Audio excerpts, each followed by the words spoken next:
Welcome to this explainer. Today we're cracking open one of the most profound texts in human history, the Bhagavad Gita. Now, we're not just going to look at it as some dusty ancient scripture. No way. We're going to treat it as a highly practical, incredibly precise manual for modern mental health and moral struggles. So whether you're dealing with burnout, relationship drama, or just the overwhelming stress of everyday life, the insights we're about to unpack are designed to give you real clarity and, honestly, profound inner peace. Let's get into it. I want you to think back for a second. Have you ever felt just completely paralyzed by a difficult decision?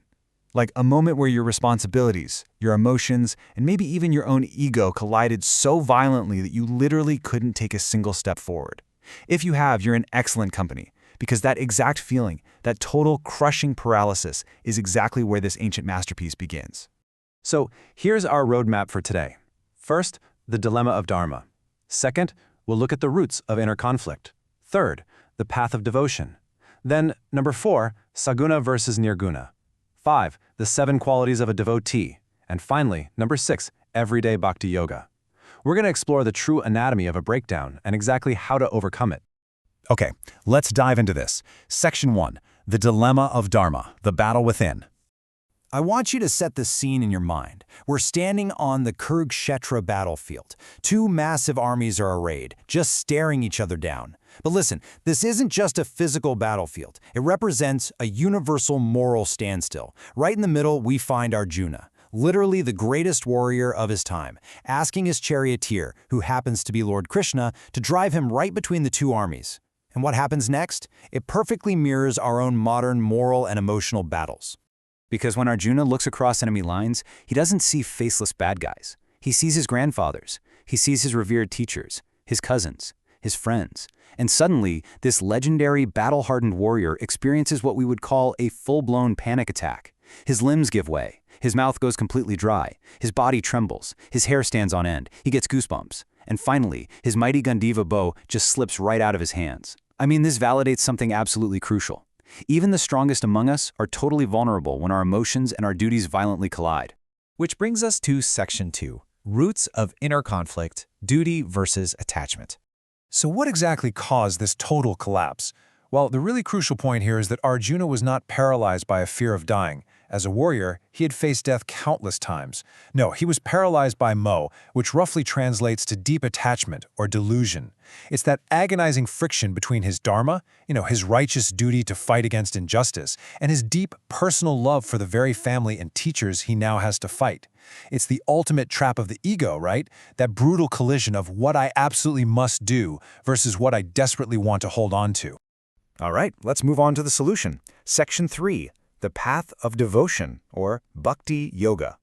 So how do you actually cure a mind that is fundamentally broken by attachment? We find the answer by fast-forwarding a bit to chapter 12 of the Gita, where Krishna introduces Bhakti Yoga. Now, for the focused learner out there, please don't mistake this for mere religious ritualism or blind belief. Bhakti Yoga translates to union through devotion.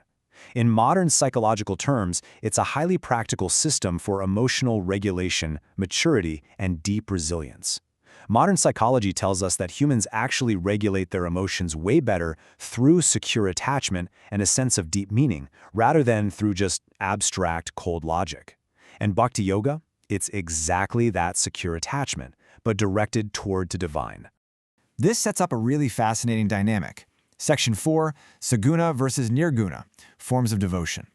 This brings up this ultimate philosophical debate that Arjuna actually asks Krishna about directly. On one hand, you have saguna. This is devotion to a personal God with form. It relies on warmth, emotion, and it's highly accessible, very secure. Nirguna, on the other hand, is meditation on the formless, unmanifest absolute. It relies on pure intellect and pure knowledge, and frankly, it is mentally exhausting. Now, Krishna acknowledges that both paths are completely valid. They both lead to the exact same ultimate truth. However, and this is a big however, he explicitly states that for human beings who naturally crave connection and have physical senses, the saguna path, that path of loving devotion, is much easier and much safer. The great thinker Vinoba Bhave brilliantly illustrates this point by comparing God to a mother with 2 sons. One is a young, kind of clingy child who can't bear to be apart from her. The other is this independent, grown son who serves her from afar, taking on great responsibilities. Now, if you ask the mother whom she loves more, Obviously, she loves them both equally.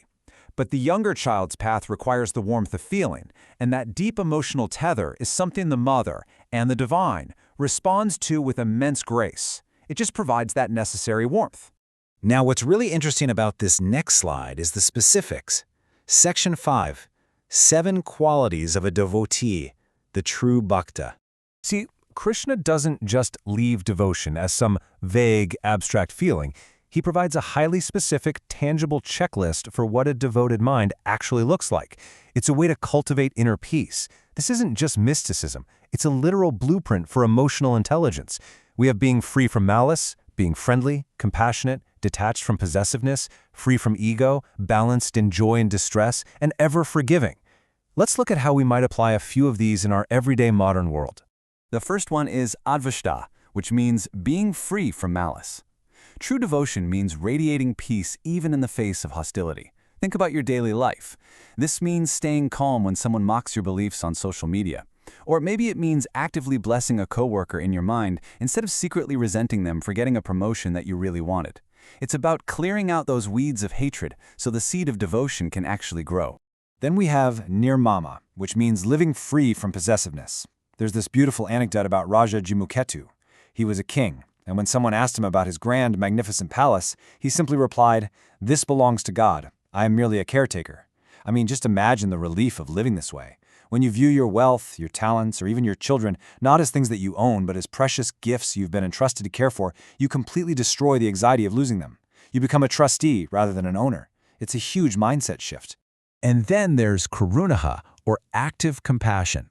Spiritual teacher Swami Mukundananda shares a really great modern analogy for this, the American Airlines luggage analogy. So imagine you're at an airport and you see a fellow traveler just desperately struggling with a heavy, broken suitcase. Compassion isn't just looking over and feeling bad for them. No, it's physically stepping forward to lighten their burden. A true devotee is constantly looking for ways, big or small, to carry the heavy luggage of the people around them without any hidden agenda. Let's move on and see how this all builds together. Section 6, Everyday Bhakti Yoga, Practical Action Plan. So, how do we take all this profound ancient wisdom and actually implement it, say, tomorrow morning? Well, here's your practical action plan. Step 1, morning introspection. Start your day by actively setting an intention. Just pray simply for humility and compassion before you even check your phone. Step 2, daily reflection. Before you go to sleep, audit your day. Ask yourself, was I friendly today? Did I harbor malice? Did I forgive easily? Step 3, weekly service. Dedicate a specific block of time to selfless service to help crush your ego. And finally, Step 4, complete self-surrender. Put your absolute maximum effort into your work, but gracefully accept whatever the outcome is as a gift from the divine. Equanimity is key here. Before we wrap up, I want to leave you with a profound image to carry with you. Life is a continuous wave of dualities. You're going to have massive joys, and you're going to have crushing sorrows. Think of yourself as a boat on the water. A boat floats perfectly safe, no matter how turbulent or crazy the ocean gets, as long as the water remains on the outside. But the moment the water enters the boat, it sinks. So when the waters of praise and criticism, of success and failure rise around you, will you let them inside your heart to sink you? Or will you use the path of devotion to keep them on the outside and just keep sailing? Thank you so much for exploring the Bhagavad Gita with me today.